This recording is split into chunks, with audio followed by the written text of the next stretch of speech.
यह हमला जनता के मुद्दों पर है, कांग्रेस या श्री राहुल गांधी पर नहीं। यह हमला बेरोजगारों पर है, यह हमला गरीबों पर है, यह हमला मध्यम वर्ग पर है, यह हमला नौकरी पेशा लोगों पर है, यह हमला महिलाओं, युवाओं, दलितों, पिछड़ों, आदिवासियों पर है। यह हमला देश के संविधान से जुड़े मुद्दों पर सवाल पूछने पर है। इसलिए हम फिर कहते हैं, हम ना डरेंगे, ना झुकेंगे, ना दबेंगे। राहुल गांधी और कांग्रेस देश के लिए लड़ेंगे। कोरोना में जब मोदी जी ने अपनी जिम्मेवारी से मुंह मोड़ लिया, उस समय श्री राहुल गांधी ने समय रहते न केवल सरकार को चेताया, बल्कि सरकार को देर से ही सही कार्यवाही के लिए, मदद के लिए मजबूर किया। जब सरकार कोरोना के टीके से हजारों करोड़ का मुनाफा प्राइवेट कंपनियों को कमवा रही थी, तो श्री राहुल गांधी ने सरकार को बाध्य किया कि टीकाकरण मुफ्त हो, जो करने पर वो मजबूर हुए।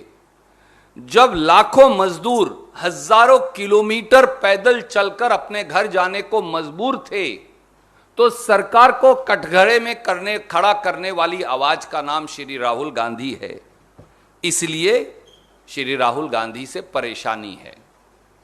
जब लाखों किसान न्याय की गुहार के लिए राजधानी दिल्ली के बाहर 8 महीने बैठे रहे, जब मोदी सरकार उन्हें आतंकवादी और नक्सलवादी बता रही थी, जब उनको अपराधी और देशद्रोही घोषित कर दिया गया था, जब उनके रास्ते में कील और कांटे बिछा दिए गए थे, जब 700 किसान कुर्बानी के लिए दिल्ली की सीमा पर मजबूर हो गए, तो ट्रैक्टर यात्रा कर, किसान और खेत मजदूर की आवाज उठाकर और किसान की संसद में देश के 100 सांसद ले जाकर श्री राहुल गांधी ने किसान के साथ कंधे से कंधा मिलाकर किसान की आवाज उठाई और सरकार को मजबूर किया कि वो तीनों काले कानून वापस लेने पड़े। इसलिए श्री राहुल गांधी से परेशानी है। मोदी सरकार ने बौखलाकर इलेक्शन मैनेजमेंट डिपार्टमेंट यानी ईडी के पीछे छिपकर आपकी सत्यनिष्ठा की आवाज पर हमला बोला है।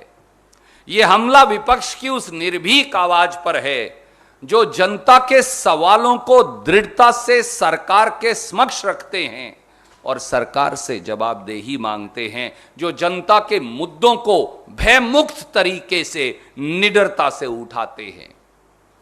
भाजपाई सत्ता की एजेंसियों के डर से कितने ही लोगों ने समझौता कर लिया, भाजपा में माफीनामा देकर शामिल हो गए, दूध के धुले बन गए। कितनों ने घुटने टेक दिए, कितनों ने अपनी आत्मा बेच दी। लेकिन श्री राहुल गांधी वो व्यक्ति हैं जिन्होंने सरकार की आंख में आंख डालकर जनता से सवाल उठाए, इसलिए उनसे परेशानी है। जैसा आप देख रहे हैं, जो नाटक, नौटंकी, जो थिएट्रिक्स और ड्रामा कांग्रेस पार्टी भ्रष्टाचार को लेकर कल से कर रही है दिल्ली में, ये पूरा हिंदुस्तान देख रही है। आश्चर्य का विषय है कि भ्रष्टाचार भी करेंगे और जब भ्रष्टाचार के विषय में पूछताछ होगी, जब भ्रष्टाचार के विषय में कानूनी कार्यवाही होगी, तो उस पर ड्रामा भी करेंगे और उसमें सड़क भी रोकेंगे, उसमें कहीं ना कहीं कानून से ऊपर अपने आप को मानेंगे। देश के प्रथम परिवार है, हमारे ऊपर केस हो सकता है, हमें तलब किया जा सकता है, हमें बुलाया जा सकता है। ऐसे कैसे हो सकता है? इस देश में कोई राजा है ना कोई राजकुमार है। इस देश में हर व्यक्ति नागरिक है और यह विषय प्रधानमंत्री नरेंद्र मोदी जी से सीखना होगा। उन्होंने अपने आप को कभी भी प्रधानमंत्री नहीं कहा, सेवक कहा है, प्रथम सेवक। इसलिए आप नागरिक हैं तो जो नागरिक का दायित्व है उसे आपको वहन करना होगा, उसे आपको पूर्ण करना होगा। कांग्रेस में आज बौखलाहट है। There is a sense of frustration in Congress party. Congress के स्पोक्स पर्सन को देखिए क्या जवाब दे रही कांग्रेस के स्पोक्स पर्सन। जब उनसे पूछा जा रहा है कि क्या जो एसोसिएटेड जर्नल लिमिटेड था ये कांग्रेस की प्रॉपर्टी थी, was it the property of Jawaharlal Nehru, तो वो कहते हैं corona. The answer is AJL Congress की प्रॉपर्टी नहीं थी, ये ये कोई बपौती नहीं थी कांग्रेस पार्टी की, not an asset of the Congress party. 5,000 स्वतंत्रता सेनानी इसमें स्टेक होल्डर थे, ये उनकी प्रॉपर्टी थी, उनका डोनेशन था। जब उनसे पूछा जाता है कि तत्कालीन सरकार ने एजेएल को प्राइम प्रॉपर्टी की लैंड दी थी, दिल्ली में, लखनऊ में, इंदौर में, भोपाल में करोड़ों करोड़ों की लैंड दी थी, जमीन दी थी, आज उन पे बिल्डिंग खड़े हैं, क्या ये कांग्रेस की एसेट है? तो इसका जवाब देते हैं एमएसएमई सेक्टर काम नहीं कर रहा है।